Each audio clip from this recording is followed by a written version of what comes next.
Welcome to Kenton Teaches. Enjoy the video. In this video, I will explain how to launch your Audi S7. First, ensure your engine is at its optimal operating temperature for peak performance.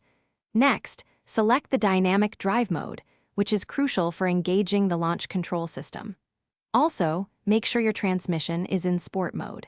These initial steps set the stage for a powerful and controlled acceleration. Now that your S7 is ready, let's prepare for the launch.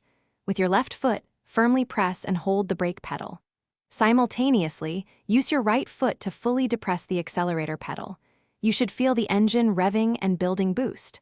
Look for a message on your dashboard confirming launch control active. With launch control engaged, it's time for the exciting part. Release the brake pedal quickly and smoothly with your left foot. Continue to hold the accelerator pedal fully down.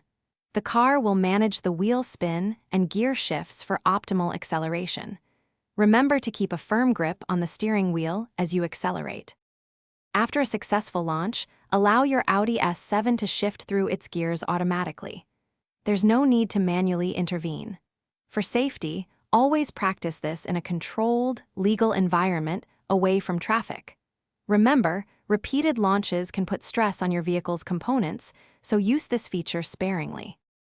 Thanks for watching. Please subscribe if this video was helpful.